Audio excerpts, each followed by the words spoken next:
નવા વર્ષની શરૂઆતમાં જ રાજ્યમાં ગંભીર અકસ્માતની 2 ઘટના બની હોવાનું સામે આવ્યું છે। ત્યારે આ બંને ઘટનામાં કુલ 5 લોકોના મોત નીપજ્યા છે।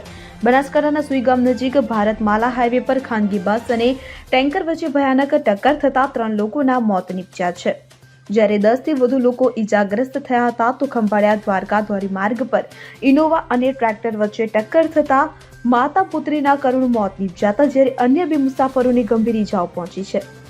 અકસ્માત નહીં પહેલા બનાવની વાત કરીએ તો જામનગરથી રાજસ્થાન જતી લક્ઝરીને બનાસકાંઠાના જિલ્લાના સોઈગામ તાલુકાના સોનેથ ગામ નજીક રોંગ સાઈડે આવી રહેલા ટેન્કર ચાલકે ટક્કર મારતા ગંભીર અકસ્માત સર્જાયો હતો, કે જેમાં 3 લોકોના ઘટના સ્થળે જ મોત નીપજ્યા હતા, જ્યારે 10 થી વધુ લોકો ઈજાગ્રસ્ત થયા હતા। મધરાત્રે ધડાકો સંભળાતા સ્થાનિકો એકઠા થયા હતા અને આ મામલે પોલીસને જાણ કરી હતી, કે જે બાબત પોલીસે તુરંત જ ઘટના સ્થળે જઈ તમામ ઈજાગ્રસ્તોને સારવાર અર્થે 108 મારફતે બાબર અને થરા સહિતની સરકારી અને ખાનગી હોસ્પિટલમાં દાખલ કર્યા છે, જ્યારે મૃતકોને પોસ્ટમોર્ટમ અર્થે સુઈ ગામની સરકારી હોસ્પિટલમાં ખસેડવામાં આવ્યા હતા। અકસ્માતને પગલે હાઈવે પર ચીચિયારીઓ ગુંજી ઉઠી હતી, માતમનો માહોલ સર્જાયો હતો।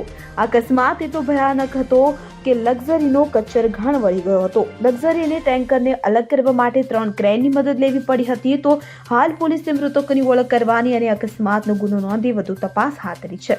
અકસ્માતનો બીજો બનાવ દ્વારકા નજીકથી સામે થયો હતો, કે જેમાં રાજસ્થાનથી દ્વારકા દર્શનાર્થે આવી રહેલા એક પરિવારની ઇનોવા ખંભાળિયાથી દ્વારકા તરફ જતી હતી। તે દરમિયાન હાઈવે માર્ગ પર ભાટિયા ગામ નજીક ટ્રેક્ટર સાથે ધડાકાભેર ટક્કર થતા 54 વર્ષીય રાધારાણીબેન તેમજ તેમની 28 વર્ષની પુત્રી દિવ્યાબેનના ઘટના સ્થળે જ કરુણ મોત નીપજ્યા હતા, કે જ્યારે અન્ય 2 મુસાફરોને ઈજાઓ પહોંચતા 108 મારફતે ખંભાળિયાની સરકારી હોસ્પિટલમાં ખસેડવામાં આવ્યા હતા। મૃતક માતા પુત્રીના મૃતદેહને ખંભાળિયાની સિવિલ હોસ્પિટલમાં પોસ્ટમોર્ટમ અર્થે ખસેડવામાં આવ્યા હતા। Bureau report scene 24 news. હવે જુઓ દેશ દુનિયાની તમામ ખબરો તમારી આંગળીના ટેરવે। ઉઠાવો મોબાઈલ અને ગૂગલ પ્લે સ્ટોર પરથી ડાઉનલોડ કરો અમારી CN24 ન્યૂઝ મોબાઈલ એપ।